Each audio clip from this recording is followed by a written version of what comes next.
Next topic है strain energy store due to share.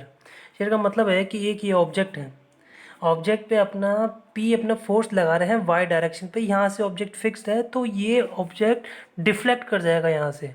ये deflect जो होगा वो डेल्टा एस होगा। यहाँ पे इस ये डिफ्लेक्शन जो एंगल होगा वो डेल्टा गामा होगा और अपनी ये जो डिस्टेंस है वो है डेल्टा एक्स। ये डेल्टा एस है, याद रखें डेल्टा एस है। या फिर ये वाई डायरेक्शन पे अपन तो पी अपन को पी वाई पे कर दी ताकि कन्फ्यूज़न नहीं हो आगे जाके। यहाँ पे अपना एक ट्रायंगल की एक अपनी प्रॉपर्टी होती है कि अपने पास अगर एंगल और अपने पास बेस पता हो तो अपन उसका ये परपेंडिकुलर निकाल सकते हैं। तो इसमें अपने को नोन है, ये नोन है तो अपन ने X is equals to beta into B into का थीटा। इससे अपने एक्स ये अपन सिमिलरली प्रॉपर्टी अपन इस पे लगाते हैं।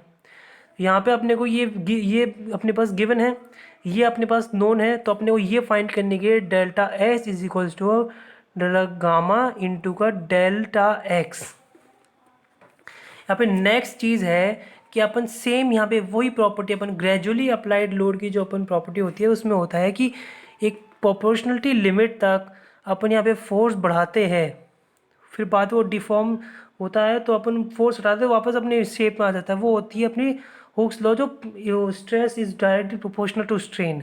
इसमें ये जो थी इसमें अपने अपने जो फोर्स लगाया ये है और फोर्स की वजह से जो डिफ्लेक्शन हुआ है वो डेल एस है। फोर्स यहाँ डिफ्लेक्शन जो ये हुआ है इसको अपना जो इसका जो एरिया है वो अपना स्ट्रेन एनर्जी का, इसका ये जो एरिया है वो अपनी स्ट्रेन एनर्जी होती है।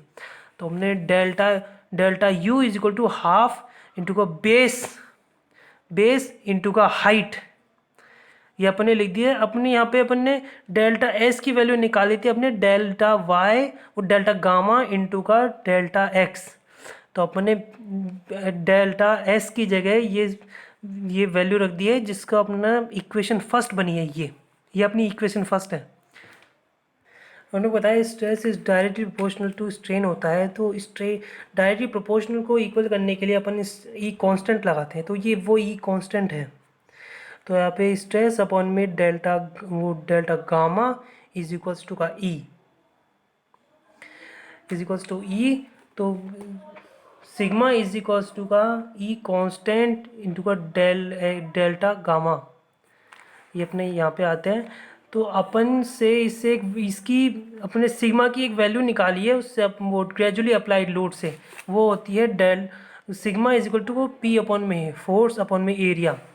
तो अपन सिग्मा अपन ने क्रॉस मल्टीप्लाई करके डेल गामा की वैल्यू अपन ने निकाले पी अपॉन में ए ई, ये इक्वेशन नंबर सेकंड होती है अपनी। तो अपन इसकी वैल्यू अपन इसके अंदर पुट करते हैं, इसके अंदर अपन पुट कर रहे हैं इसकी वैल्यू। ये जो अपन ने बनाया है ट्राइंगल का एरिया इससे अपन वैल्यू पुट करते हैं तो अपना डेल्टा यू आता है हाफ इंटू का पी वाई गामा वो डेल्टा गामा इंटू का डेल्टा एक्स ये है। तो इसमें डेल्टा गामा में अपन इसकी वैल्यू डालते हैं तो अपना delta U is equal to half P Y upon में ए ई। पी यहाँ पे अपना फोर्स है जो वाई डायरेक्शन में है तो पी वाई अपॉन में ए ई हो गया ये डेल्टा एक्स के लिए। यहाँ पे अपन ने इसको ओपन किया तो ये पी वाई स्क्वायर हो गया तो डेल्टा एक्स अपन में 2 ए ई हो गया यहाँ पे। तो अपन 0 to L इसलिए करते हैं क्योंकि ये जो अपना डेरिवेशन ये जो निकला है अपना एक्सप्रेशन निकला है वो सिर्फ एक डिफॉर्म्ड ऑब्जेक्ट में एक एलिमेंट है। तो अपने को अगर यहाँ 0 से L तक पूरे चीज़ का लेना है तो अपने को यहाँ पे 0 to L तक अपने को यहाँ पे इंटीग्रेशन लिमिट लगानी होगी जिससे अपने को टोटल तो ये स्ट्रेन टोटल होगा, टोटल स्ट्रेन होगा ये।